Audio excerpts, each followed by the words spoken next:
ఇంట్లోన్నంత సేపుకి పాసిపోయిన night ఎందుకు వేసుకుంటావు, ఆ పనికి మళ్ళీ మొహం వేసుకుని ఎందుకు కూర్చుంటావు, మంచిగా రెడీ అవ్వచ్చు కదా, మంచిగా చీర కట్టుకోవచ్చు కదా, అదే బయట దావత్కి పోతే మాత్రం మంచిగా రెడీ అవుతావు, ఇంట్లో మాత్రం పని మనిషి లెక్క కూర్చుంటావు అని పిచ్చి పిచ్చి కమెంట్స్ వేస్తారు వైఫ్స్ మీద. అట్లాంటి హస్బెండ్స్ కి ఒక క్వశ్చన్ వేస్తున్నా, అన్న మీరు ఇంట్లో ఉన్నప్పుడు పట్టు పంచలు వేసుకొని కూర్చుంటున్నారా, సల్వార్లు సూట్లు వేసుకొని కూర్చుంటున్నారా, జీన్స్ ప్యాంట్లు వేసుకొని కూర్చుంటున్నారా, లేకపోతే మీకు కంఫర్టబుల్ గా ఉన్న టీ షర్ట్ బనీన్ షార్ట్ వేసుకొని కూర్చుంటున్నారా?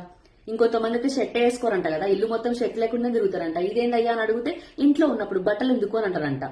మీరు జస్ట్ సోఫాలో అట్లా పడుండి చేతిలో ఫోన్ పెట్టుకొని అడ్డమైన వీడియోస్ చూస్తూ ఇయర్ ఫోన్స్ పెట్టుకొని చిల్ అవ్వడానికే మీకు కంఫర్టబుల్ క్లోత్స్ కావాలనుకుంటున్నప్పుడు ఇంట్లో కుక్క చాకరీ చేస్తూ అలసిపోయే నీ వైఫ్ మాత్రం పట్టుచీర కట్టుకొని కూర్చోవాలా? ఇట్లా అన్ని పనులు చేస్తున్నప్పుడు ఆమె ఫేస్ అలసటనే కనిపిస్తుంది. మేకప్ వేసుకోదామే, ఇంట్లో అన్ని పనులు చేస్తుంది కాబట్టి.